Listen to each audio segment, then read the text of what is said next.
Après le nul 3-3 du match précédent contre Grenade, l'avant-dernière place du championnat espagnol, Barcelone s'est remis avec beaucoup de difficultés après avoir battu le Celta Vigo 2-1, la 17e place du championnat espagnol.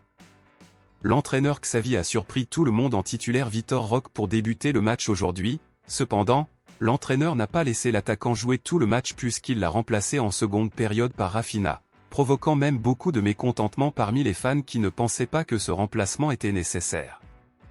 Barcelone a commencé le match sous beaucoup de pression, comme à chaque match, et il était clair que le Celta de Vigo a joué un meilleur match que le club catalan.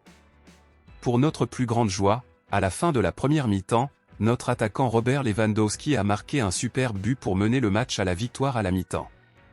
Cependant, la joie des supporters fut de courte durée. Au début de la seconde période, bientôt, Barcelone a concédé l'égalisation et immédiatement l'équipe a été complètement déstabilisée sur le terrain et a ensuite créé peu d'occasions pour changer la donne. En fin de match, Barcelone a réussi à revenir lorsque Lamine Yamal a concédé un penalty, et a failli voir le club terminer la rencontre sur un nul puisque lorsque Lewandowski a tiré le penalty, le gardien adverse l'a sauvé.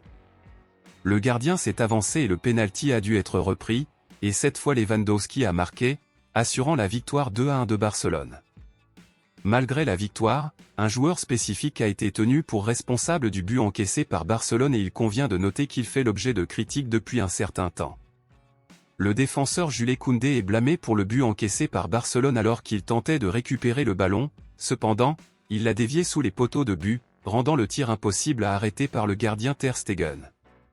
Koundé était l'un des principaux défenseurs de Barcelone, mais le joueur a été critiqué depuis un certain temps étant donné que ses performances ont beaucoup diminué ces derniers matchs, ce qui a même amené le club à l'inscrire sur la liste des ventes possibles.